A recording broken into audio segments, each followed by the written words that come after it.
বাচ্চাদের most demanding একটা recipe হচ্ছে চিকেন পপকর্ন। আর এই রেসিপিটা বানিয়ে আমি এখন মহা বিপদে আছি।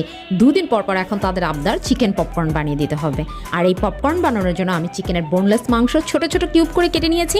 এবার এতে দিয়ে দিলাম 1 চা চামচ মরিচ গুঁড়ো, 1/2 চা চামচ গোলমরিচ গুঁড়ো, 1 চা চামচ আদা রসুন পেস্ট, 1 চা চামচ সয়া সস, 1/2 চা চামচ ভিনেগার এবং 1 চামচ টমেটো সস। আর সাথে দিয়ে দিয়েছি 1/2 চা চামচ পরিমাণে লেবুর রস, এই সাথে স্বাদ মতো লবণ।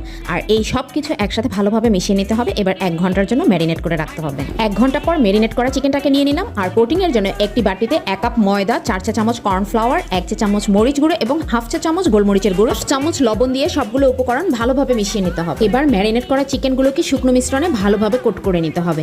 আরও বেশি ক্রিস্পি করতে চাইলে ঠান্ডা পানি থেকে এগুলোকে ডুবিয়ে আবার শুকনো মিশ্রণে ভালোভাবে কোট করে নিব। ব্যাস, কোট করা হয়ে গেলে এবার একটা প্যানে তেল নিয়ে ভালোভাবে গরম করে তারপর চিকেনের পিসগুলো একে একে ছেড়ে দিব। আর হ্যাঁ, ভাজার সময় চুলার ফ্লেম অবশ্যই মিডিয়াম টু লো ফ্লেমে রাখতে হবে। মাঝারি আছে চিকেনগুলোকে সোনালি রং হওয়া পর্যন্ত ভেজে নিতে হবে। ব্যাস, তৈরি হয়ে গেল দারুণ মুচমুচে চিকেন পপকর্ন। টমেটো সস অথবা মেয়োনিজের সাথে গরম গরম পরিবেশন করুন, দেখবেন ছোট বড় সবাই খুব মজা করে খাবে। ভিডিওটা ভালো লাগলে অবশ্যই একটা লাইক, কমেন্ট এবং শেয়ার করে যাবেন এবং এরকম আরও মজার মজার রেসিপি পেয়ে ফ্লেভারস বাই নাজমুন চ্যানেলটাকে সাবস্ক্রাইব করে রাখবেন।